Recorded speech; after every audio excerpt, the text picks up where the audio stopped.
Hi, Joris from Sutton Community Farm. Today we're going to do a video using aubergines, a caponata. So we had a request from one of our customers for a few dishes, what to do with aubergines. So a caponata, we're going to do a kind of dodgy version. I don't really know how they're done properly. But we want to make bite-sized bits of aubergines. So we're going to slice it down. This is quite a big one. We're going to slice it down into kind of long fingers and then cut those at about 1 inch or so to make nice chunks. Now aubergine is goes very soft and fluffy and cooks down. So you can start with quite big lumps and they'll cook down into nice manageable bite-sized things. Aubergine is a really, it'll eat up quite a lot of oil, so you have to decide for yourself how rich you want to make it and what quality of oil you want to use. Because they've got quite a mild flavour, you can use a nice olive oil, and as you're going to be eating quite a lot of it, you might want to use olive oil, but also it gets quite expensive. So give them a nice coating of olive oil, and at this point we're going to salt them or add some seasoning. Now some people salt aubergines and leave them for a while to extract some of the juice or the water from it, and it's a bit of a, as far as I'm concerned, it's a bit of a kind of old habit that is dying quite hard. Aubergines come from the deadly nightshade family. Those plants are poisonous, and in the early days of aubergines they were very astringent, and you could get some of that bitterness out by extracting it with the salt. So you're going to put that in the oven once to cook, and we're going on here's one we made earlier. So those aubergines have cooked down nicely. This had a bit more than that to begin with, so a good kind of 3 or 4 aubergines.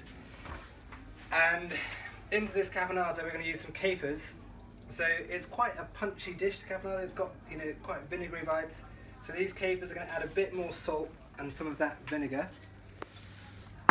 To combat this tartness, raisins. So a nice generous handful of raisins.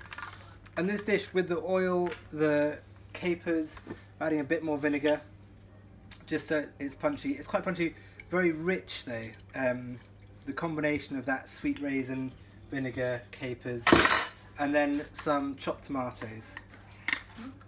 So I'm going to put in a couple of cans of chopped tomatoes. I think probably, realistically, ratios wise, could have done with a bit more aubergine in this dish.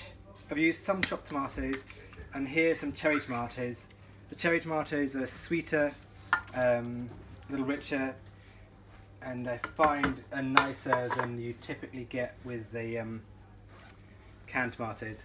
A little pinch of pepper, just to help with that flavour, and then we're going to mix all that together. So we've got in there our aubergines, which have been salted and roasted, then a little bit of vinegar, capers, raisins, a couple of cans of tomato, and a little bit of pepper. We're not adding any more salt because there's lots already in with the aubergines and coming through the capers.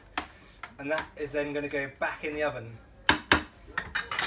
to finish baking. We're just looking to get some of that moisture off and for it to sauce down and be a nice kind of saucy dish. So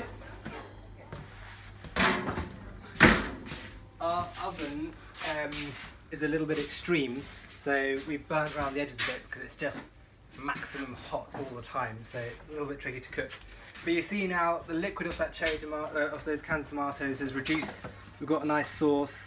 You do want to be a bit careful about your raisins burning, but as I say, don't put the oven so hot. Give it a bit of time, and then you've got this lovely, very rich, full flavour dish of caponata. You could also add like peppers and stuff if you wanted. It'd be good to serve it with like polenta, or we do it at home with pearl barley, but or rice. It's quite flexible. That's how it tastes. Oh, it's going to be really hot.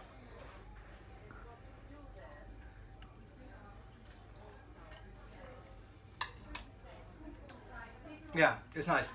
Got that punch with the vinegar, sweetness coming through from the raisins, a lovely soft texture of the aubergines. Enjoy!